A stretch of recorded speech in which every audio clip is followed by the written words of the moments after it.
35 लाख की भीड़ देख कर क्या सोचा हम डर जाएंगे। ना ना ना हम कर जाएंगे, हम कर जाएंगे, हम कर जाएंगे।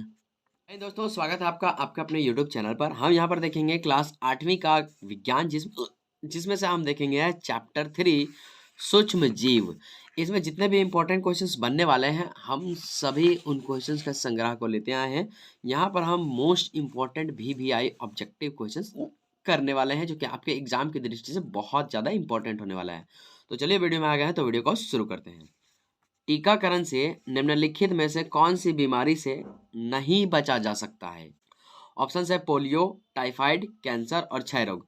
देखिए, टीकाकरण क्या होता है ना, जब बचपन में आपको ना पोलियो पिलाने के लिए आता होगा कोई, और आप ना उसमें डर के छिप जाते होंगे, भाग जाते होंगे, तो टीकाकरण उसी का नाम है। आप पोलियो से बच सकते हैं, टाइफाइड से बच सकते हैं, क्षय रोग से बच सकते हैं, लेकिन कैंसर अगर किसी व्यक्ति को हो जाता है ना, तो वो टीकाकरण से नहीं बच सकता है मेरे भाई। तो करेक्ट आंसर क्या हो जाएगा? Option number C, cancer. इसमें हम टिक कर देंगे, आगे बढ़ेंगे। दूसरा क्वेश्चन है, नाइट्रोजनीकरण या नाइट्रोजनी जीवाणु निम्न में से क्या करते हैं?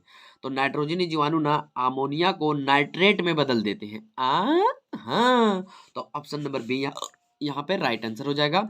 नेक्स्ट क्वेश्चन, दूध को गर्म कर एकाएक ठंडा करने की प्रक्रिया क्या कहलाती है? तो दूध को गर्म करके एकाएक ठंडा करने की प्रक्रिया पाश्चुरीकरण कहलाती है। Option number B right answer हो जाएगा क्वेश्चन नंबर 3 का।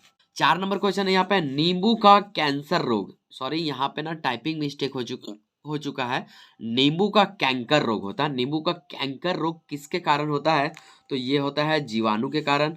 एक पूछा जाता है, गेहूं में रस्ट रोग किसके कारण होता है? तो वो होता है कवक के कारण। नेक्स्ट क्वेश्चन, सूक्ष्म जीव का निवास स्थान कहाँ होता है?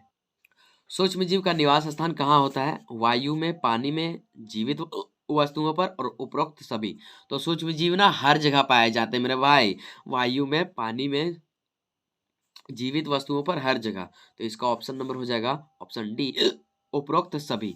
माफ कीजिएगा मेरे भाई, आज मुझे बहुत हिचकी आ रही है, पता नहीं क्यों, लेकिन मैंने ना कुछ चुरा के नहीं खाया है, मैं सच बता रहा हूँ, कुछ चुरा के नहीं खाया है, लेकिन फिर भी न जाने क्यों हिचकी आ रही है। दूध को दही में बदलने वाले सूक्ष्म जीव का नाम क्या है?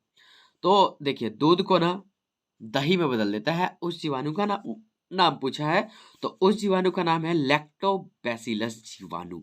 देखिए, दूध ना क्या होता है ना, दूध बहुत ज्यादा मात्रा में होता है और उसमें ना हल्का सा इतना सा जौरन दे दिया जाता है, जिसे बोलचाल की भाषा में हम लोग जौरन कहते हैं।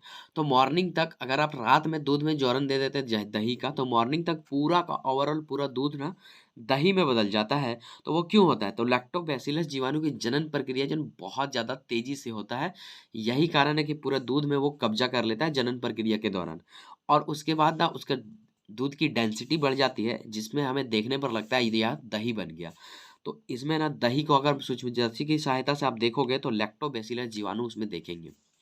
हाँ, लेकिन ये हमारे लिए घाटे के नहीं है, ये हमारे लिए फायदे की बात है, दही आप पी सकते हैं। नेक्स्ट क्वेश्चन है, पैरामीशियम किसका उदाहरण है? तो पैरामीशियम प्रोटोजोआ का उदाहरण है। एक एक क्वेश्चन मोस्ट इंपॉर्टेंट है, एक भी क्वेश्चन आप मिस नहीं करेंगे, ये मेरा आपसे पर्सनल रिक्वेस्ट है। नेक्स्ट क्वेश्चन है, विनाइट्रोजनी बैक्टीरिया से कौन सा गैस निकलता है? तो विनाइट्रोजनीकरण से नाइट्रोजन गैस निकलता है। Option number B right answer हो जाएगा। क्वेश्चन नंबर 9, पौधे मिट्टी से नाइट्रोजन किस रूप में प्राप्त करते हैं? मतलब पौधे जो है मिट्टी से नाइट्रोजन किस रूप में प्राप्त करते हैं? हमारे वायुमंडल में 3 तरह के 4 तरह की गैसें मौजूद हैं, सबसे ज्यादा मौजूद नाइट्रोजन है। नाइट्रोजन कितना है? 78%। ओके, तो ये पौधे प्राप्त करते हैं कैसे? तो ये करते हैं नाइट्रेट के रूप में। पौधे मिट्टी से नाइट्रोजन किस रूप में प्राप्त करते हैं? नाइट्रेट के रूप में प्राप्त करते हैं। Option number D right answer हो जाएगा। नेक्स्ट क्वेश्चन में चलेंगे, क्वेश्चन नंबर 10, निम्नलिखित में कौन सा रोग मच्छर से फैलता है? ये दूध पीने वाला बच्चा भी बता देगा कि यह जो है सो मलेरिया है मेरे भाई। बाबूजी बाबूजी ये मैंने पढ़ा है बाबूजी। अरे बेटा कहाँ पर पढ़ा है? यहाँ आंसर क्यों नहीं दिए? बाबूजी याद नहीं आ रहा था बाबूजी, लेकिन मलेरिया इसका आंसर सही है बाबूजी। नेक्स्ट क्वेश्चन है किण्वन प्रक्रिया की खोज किसने की? तो किण्वन प्रक्रिया की खोज लुई पाश्चर नामक वैज्ञानिक ने की। चलिए नेक्स्ट क्वेश्चन है निम्न में कौन सा रोग संचरणीय है? मतलब एक शरीर से दूसरे शरीर में जाने वाले रोगों को संचरणीय रोग कहते हैं। ऑप्शन है क्षय रोग, हृदय रोग, मधुमेह, कैंसर। तो क्षय रोग यानी कि टीबी, हृदय रोग नहीं, कैंसर नहीं, मधुमेह भी नहीं। क्षय रोग जो है सो टीबी या एक से दूसरे में जा सकता है, इसमें कोई शक वाली बात नहीं है। नेक्स्ट क्वेश्चन है बायोडीजल के निर्माण में कौन सूक्ष्मदर्शी सहायक होता है या फिर कुछ कौन सूक्ष्म जीव सहायक होता है? तो इसमें ना एल्गी यानी कि शैवाल इसमें सहायक होता है मेरे भाई। होप कि ये सब प्रश्न आपको समझ आ रहे होंगे। अगर समझ आ रहा है तो वीडियो को एक लाइक कर दीजिएगा, चैनल पर नए हैं तो सब्सक्राइब कर दीजिएगा और साथ में बेल आइकन भी दबा दीजिएगा ताकि इस तरह की नोटिफिकेशन सबसे पहले आप तक पहुंचे। सूक्ष्म जीव होते हैं, सूक्ष्म जीव कैसे होते हैं? एक कोशिकीय और बहुकोशिकीय। मेरे भाई सूक्ष्म जीव दोनों होते हैं, एक कोशिकीय भी होते हैं और बहुकोशिकीय भी। तो ऑप्शन नंबर सी में दिया हुआ है ए और बी दोनों। तो देर किस बात की कर रहे हैं, टिक लगा दीजिए फटाफट। नेक्स्ट क्वेश्चन में चलेंगे, क्वेश्चन नंबर 15।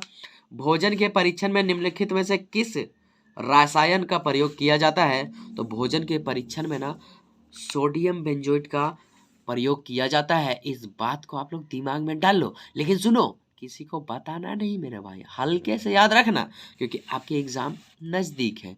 नेक्स्ट हम यहाँ पे देखेंगे नेक्स्ट टाइप रिक्त स्थानों की पूर्ति कीजिए। इस टाइप के सवाल जो है सुना कर लेते हैं ना तो एग्जाम में एक भी प्रश्न ऑप्शन नहीं छूटेंगे। हाँ हाँ, चलिए क्या दिया हुआ है? सूक्ष्म जीव खाली स्थान कर मृदा की उर्वरता में वृद्धि करते हैं। तो सूक्ष्म जीव जना नाइट्रोजनी स्थिरीकरण करके मृदा की उर्वरता को बढ़ाते हैं। तो यहाँ पर क्या भराएगा? नाइट्रोजन स्थिरीकरण।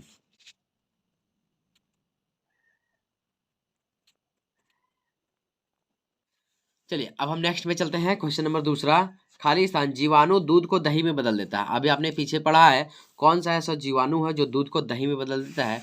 आप यहीं पर देखिए कौन सा ऐसा दूध है भाई, कौन सा ऐसा जीवाणु है दूध को दही में बदलता है? लैक्टोबैसिलस। तो सेम प्रोसेस यहाँ पर क्या भर देंगे? लैक्टोबैसिलस जीवाणु। चलिए ये हो गया। नेक्स्ट क्वेश्चन है क्वेश्चन नंबर 3। चीनी से अल्कोहल बदलने की प्रक्रिया को क्या कहते हैं? तो चीनी से अल्कोहल में बदलने की प्रक्रिया को किण्वन कहते हैं। Next question question number 4। दलहन की पौधे की जड़ में कौन जीवाणु उपस्थित होता है? तो एक बात याद रखिए, राइजोबियम जीवाणु। तो याद रखने का, दलहन की पौधे की जड़ में राइजोबियम नामक जीवाणु उपस्थित होते हैं। नेक्स्ट क्वेश्चन, खाद्य पदार्थ के संदूषण से बचाव की प्रक्रिया क्या कहलाती है? देखिए खाद्य पदार्थ को बचाएंगे, सिंपल सा क्वेश्चन है, तो क्या कहलाएगा? खाद्य परीक्षण कहलाएगा। तो यहाँ हम भर देंगे खाद्य परीक्षण। हो गया क्लियर? तो ये हो गया सेकेंड टाइप। और कुछ एक और टाइप आते हैं ऑब्जेक्टिव के, उसे भी हम देख लेते हैं। सही कॉलम को मिलान करना है। अच्छा क्वेश्चन है, बहुत ज्यादा इंपॉर्टेंट क्वेश्चन है। इस टाइप के प्रश्न सारे करके जाएंगे ना, एक भी प्रश्न आपके एग्जाम में नहीं छूटेंगे। वीडियो में आ गए हैं तो बढ़िएगा नहीं, बस देखते रहिए, थोड़ी देर और बाकी से ना हम इस चीज को क्लियर कर लेते हैं। देखिए सबसे पहले क्या है? अमीबा। तो ये कहाँ जाके मिलेगा? मतलब यहाँ पर पूछा है अमीबा किस समूह का उदाहरण है? तो अमीबा प्रोटोजोआ समूह का उदाहरण है। आप क्या करेंगे? सिंपली इसको ना ऐसे करके मिला देंगे। अच्छे वे में मिलाने के लिए हम स्केल का प्रयोग करेंगे। अब स्केल तो है नहीं मेरे पास, तो हम क्या करेंगे? पेन को ही स्केल बना लेंगे मेरे भाई। ये हो गया अमीबा। अमीबा जो है सो प्रोटोजोआ का उदाहरण है। लीजिए ये हो गया आंसर। अब पूछा सवाल, सवाल किसका उदाहरण है? तो सवाल ना स्पाइरोगाइरा, जी तीसरा स्पाइरोगाइरा का उदाहरण है। इसे भी हम अपना मोस्ट इम्पोर्टेंट स्केल प्रयोग करके मिला देंगे। मिला दीजिए। कितने सारे आसान सवाल हैं सर, ये तो हम लोग को पता नहीं है। अरे याद कर लीजिए ना, हम आपको क्यों बता रहे हैं? ताकि आपको पता नहीं है, आप इसे याद कर लेंगे। नेक्स्ट है राइजोपस। राइजोपस किसका उदाहरण है? तो राइजोपस कवक का उदाहरण है। आप इसे यहाँ से मिला देंगे। चलिए जीवाणु, तो जीवाणु किसका उदाहरण है? तो जीवाणु ना राइजोबियम का राइजोबियम का उदाहरण है। तो 4 डी का हो जाएगा क्या? 4। आप यहीं सीधा सीधी मिला देंगे। हाँ, अब हम क्या करें? सीधा सीधी दिया हुआ है तो हम क्या कर सकते हैं बताइए? इसमें मेरा कुछ हाथ थोड़ी है। तो हम यहाँ पर क्या करेंगे? इसको ऐसे मिला देंगे। अब बच गया क्या? पेनिसिलियम। पेनिसिलियम जो है सो एक प्रकार का एंटीबायोटिक है, दवाई है, जिसका सबसे पहले खोज हुआ था। और कब? तो वो आपको स्क्रीन में दिख रहा है। और किसने किया था? अलेक्जेंडर फ्लेमिंग ने। तो यहाँ से हम क्या करेंगे, इसको मिला देंगे। तो जब भी आपके पास स्केल ना हो तो पेन को आप स्केल बना सकते हैं।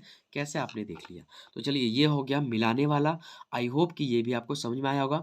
आप एक स्क्रीनशॉट ले सकते हैं या फिर आप एक इसे नोट डाउन कर सकते हैं मेरे भाई।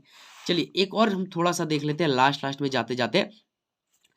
सही गलत कथन की पहचान करें। नाइट्रोजन स्थिरीकरण विषाणु के द्वारा होता है। नो नो नो भैया, ये गलत है, बिल्कुल गलत है। सूक्ष्म जीव के लिए सूर्य का रोशनी आवश्यक है। बिल्कुल नहीं, बिना सूर्य के रोशनी के उन लोग जिंदा रह सकता है। मलेरिया एक प्रोटोजोआ के कारण होता है। हाँ, ये सही बात है, मलेरिया प्रोटोजोआ के कारण होता है। चलिए, यहाँ तक खत्म हो गया, पेज को बदलते हैं।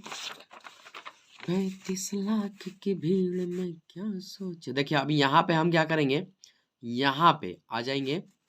तो ये 4 है। सभी कवक हानिकारक होते हैं क्या? तो सभी कवक हानिकारक नहीं होते हैं।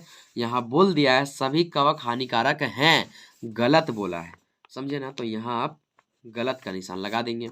किण्वन प्रक्रिया में यीस्ट का उपयोग किया जाता है। बिल्कुल सही, किया जाता है। तो हम यहाँ सही का आंसर लगा देंगे। चलिए, आई होप कि ये छोटे मोटे खट्टे मीठे प्रश्न आपको पसंद आए होंगे। अगर पसंद आए तो वीडियो को एक लाइक कर दीजिए, चैनल को सब्सक्राइब कर दीजिए, साथ में बेल आइकन को दबा दीजिए मेरा। तब तक मिलते हैं आपसे नेक्स्ट वीडियो में नेक्स्ट क्लास के साथ। तब तक के लिए जय हिंद, जय भारत।